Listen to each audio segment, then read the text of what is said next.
Hello everyone, this is Bytesauce and welcome to episode 28 of Feed the Beast Unleashed. And last episode I set up a completely working reactor and now it's finished and completed. As you can see, we've got some near depleted uranium cells. We can do something with these later. Not this episode though. But I made a few changes between last episode and this one, and one being that this up here, I set this to stack mode. Now I've changed this back to single mode, and the reason for that is because the speed that this import bus pulls out of the cyclic assembler is not as fast as the cyclic assembler can actually make the lappers. So this won't deactivate it, and basically I ended up with, I think, somewhere around the region of 750 lappers created, like very quickly. So yeah, I've changed that. The other thing is I've added a lot more igneous intruders, so igneous extruders. So I've added another 80 of them, I think it is. And yeah, now the system's currently out of power because once it's run out of power from the reactor, then you won't be able to see this. So to see how much we've made, I'm just going to put that crystal in there, and then there we go. We've made 2083 UU matter. That's not bad for one cycle of a reactor. Now, it does use a lot of resources, not the most efficient, but it is pretty cool to see. Okay, so I'm still in my reactor room, and I've gone and got myself advanced information panels and advanced panel extenders, as well as a few other bits that will allow them to work.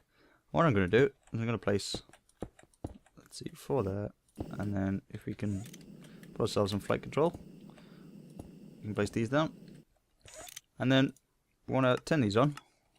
Ta-da! Nice and glowing. And what this does is it will display information that you tell it to. So the first thing I want to do is get this remote sensor kit here and go to my reactor and click on any block of my reactor. So I'll just click on this one and I will receive a reactor sensor location card. Then I can throw this in here, and as you'll see, it'll say out of range. So I've grabbed a couple of these, which are range upgrades. And there we go, we've got a load of information. So the top one is temperature, so the current temperature of it, the max heat it will take before it explodes. This is the point at which it starts melting blocks, what the output is, and how much time is remaining, and whether it's turned on or off at the current time. Now you can toggle these on or off, so I'm going to toggle max heat off because I don't really need that. Do I need melting? I don't really need melting either, to be honest. In fact, we'll have max heat just for giggles. So we got this. Now the cool thing about these advanced ones rather than the other ones, because there are 2 types, if I just pull this up, there's these normal ones here, so industrial information panel and panel extender, is the advanced ones can do this. So I can shrink it to be more like a flat screen. Oh, that's not what I wanted. So we'll shrink it a bit, and then you can also tilt them. So if I just bring this down like that, it's now facing towards me, so as you can see, it's like a tilted screen. Pretty cool. The other thing you can do is you can change the colour. So we can change it to black with white text. How cool is that? I've also got one of these things, energy sensor kit. Now if I click this on here, I get the same thing, but this time it's a energy sensor card, and then this will, let's turn it on, throw the range upgrades in. It'll tell you how much energy it's storing, how much it's got free, and what it can total store, and the percentage. Now I can set this up exactly the same way. I've aligned them up now, they all match, and I've also changed the text for this to yellow. So there we go. How cool. The problem with having quad uranium cells is if I just pull up the recipe, quad, there we go. As you can see, these require 3 dense copper plates and the dual uranium cells require a dense copper plate too. So each one requires 5 dense copper plates just to create it, and each copper plate requires 8 copper, so that's a lot.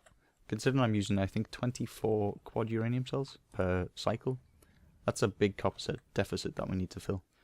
So I've got a few ideas of what I need to make for that, so I'm going to grab what I need, and then I'll show you me setting it up and how it's going to work. So I'm down here under my apple orchard, and I've created a weird little room. There's not very fancy, but what I've put inside it is all my copper oreberry brushes. Now, I think I had 48 of these. I've got another 3 in my hand, which is going to go here, here, and, well, obviously this box is going to be empty. But to farm these, I've created myself a wooden golem and a straw golem. So if I just put this guy on here, I tell him to pick up any of these, and then if I get my straw golem and just place him anywhere, then he should go farm all the berries off the bushes, and the other guy should pick them up. Now these won't get harmed by the bushes, where I will. So yeah. Now this room needs to be as dark as it can, otherwise they won't grow. So obviously having torches in it, not a very good idea. Also light from outside, because I've put it in here, I've got to darken it up a bit. So I'm going to put a roof on it so nothing spawns when it is dark. So I'm going to basically fill it all into just 2 layers. And then what I'm going to do is I'm going to use these things, which are called blackout curtains. Now if I take these 2 torches off, now you can see it's gone reasonably dark, but then there's still all this light from here. So if I place a normal door down, light doesn't change. Exactly the same. So we take this off, and we put a set of blackout curtains on. Now it's gone a lot darker, but there's still a little bit of light coming. So if we do another set, it's now basically pitch black. So that's what I'm going to do. I'm going to basically fill in the top, and then put some blackout curtains down, and then these should be able to farm stuff. I've also placed in the room a chest, and that's obviously for them to put the berries in. I'm going to auto extract that from the berries from here, so these all berries here, and then they're going to go into the auto furnaces that are already set up, and that way they'll turn into copper nuggets. And then all I need to do is craft 9 copper nuggets in a cyclic assembler to a normal copper ingot, and that way they'll produce us copper. The other thing about these berries is you can use a watering can on them. So if I do this, as you can see, they grow a lot faster. And once they are grown, they will also grow berries on them. But I'm not obviously going to stand here and use it, so I'm just going to use it to grow the berries, the bushes full. So exactly the same setup as the cotton one. I want to place in here a item sync module and a extractor module. And then click it with a wrench, and I want to tell the item sync module to request any copper nuggets. Now these are the type of copper nuggets that the berries produce, so that way any copper nuggets that are produced should be sent straight into here. Then I need to set up the schematic as normal and tell it that 9 copper nuggets will create an ingot. Check that, and then throw them in, and a big load of them will be sent in. Now these should be slowly extracted from the cyclic assembler. Probably do need to configure this a bit, but that's basically it. So yeah, that's created some copper. Now we probably will need more than this, so I've got another plan for that. So I'm just at my mob farm, my skeleton mob farm, and I've attached here a slaughterhouse. It's got a tank on top and a redstone energy cell. I've deactivated all the grinders, so I've basically just gone down into the tesseract and turned the power off. And as you can see, this is happily killing them away. I have enough stuff now. Now, the slaughterhouse produces two types of liquid. One is liquid meat, which is the stuff that's inside this tank, and the other one is pink slime. Now, pink slime is the thing I'm actually going to need.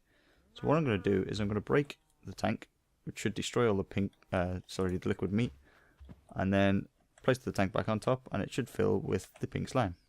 Now, I've got myself a bucket. Take out a bucket and place this on the floor, and you get a little pink slime.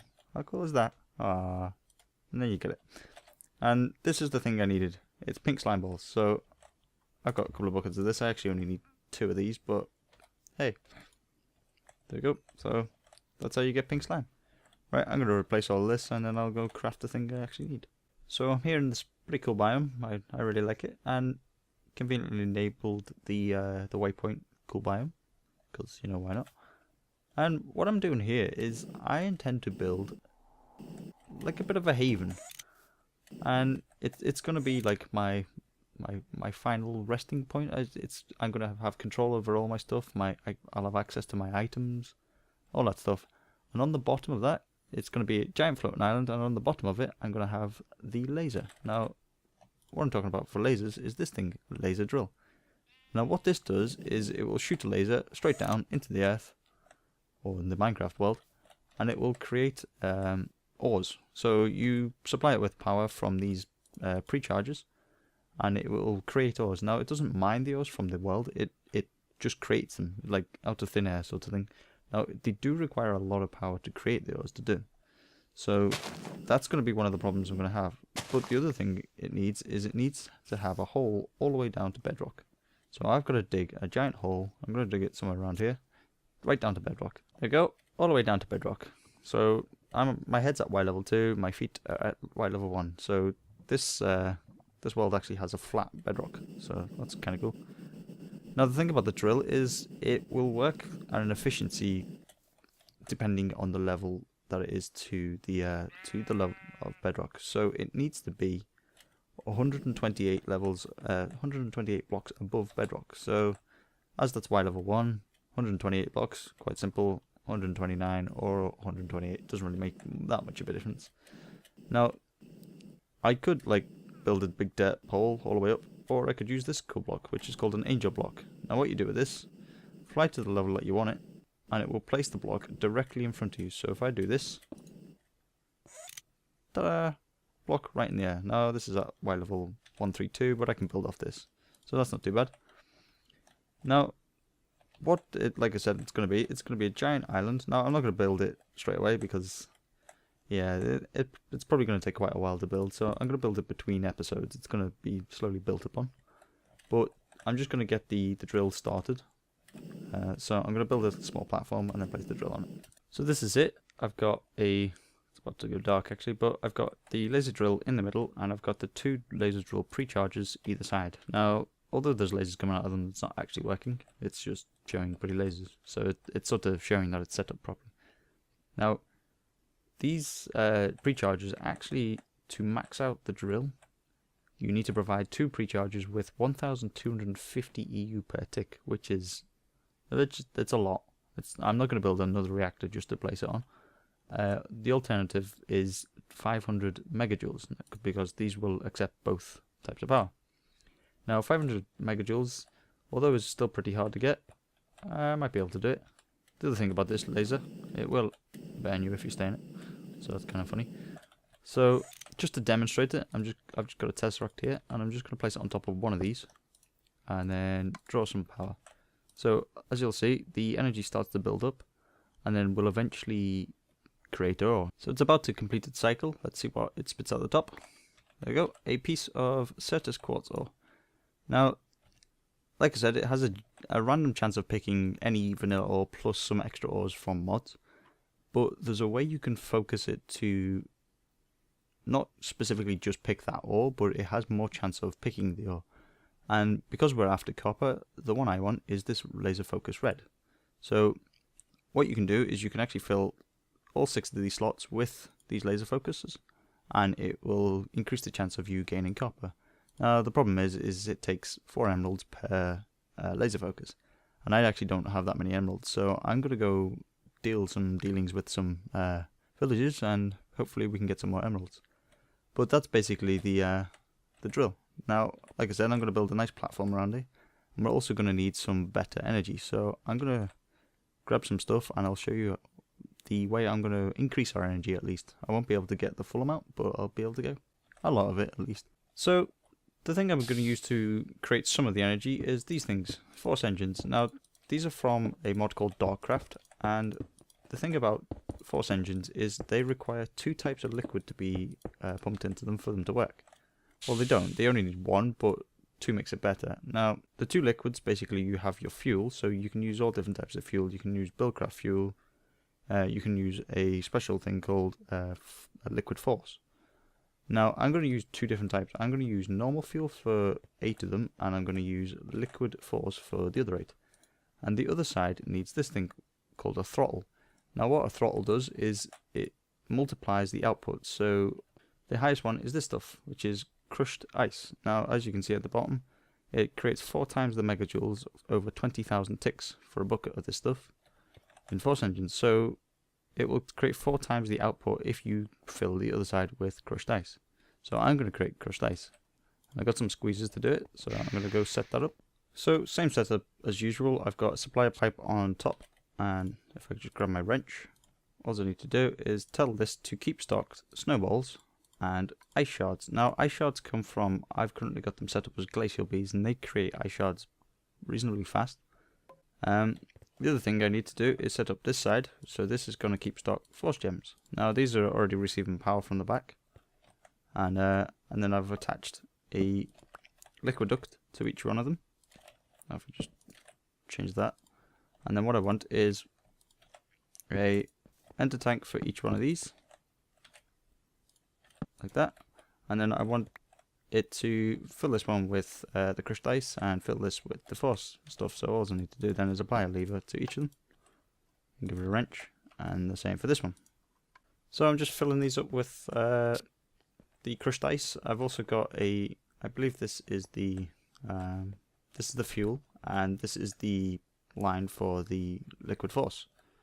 Oh, we've run out of stuff. That's okay, it'll create more. And these engines need a redstone signal going to them, but I'm just going to show you quickly with this bottom one.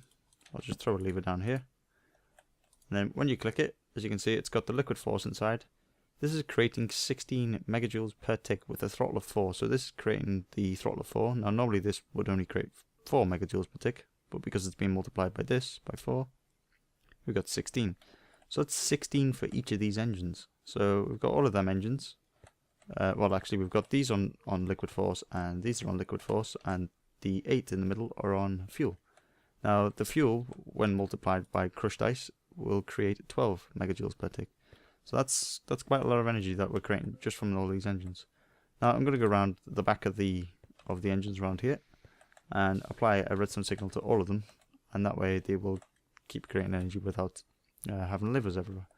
So I'm going to do that off camera. I'm also going to route the power up and around into the cells.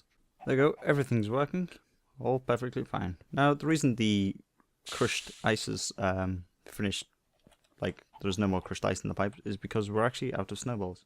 Now there's two ways of getting snowballs. There's an easy way, by the way, this is just where the lever is.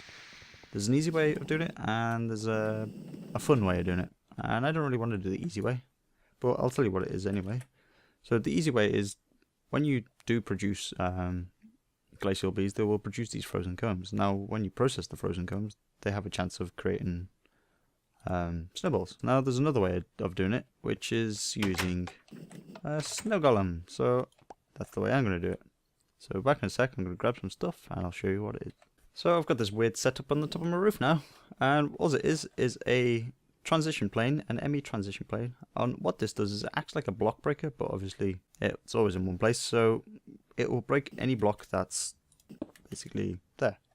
Now it's not currently plugged in because otherwise it'd be wasting power, so I've left it turned off, and I've set this level emitter to turn off when there's over 128 snowballs.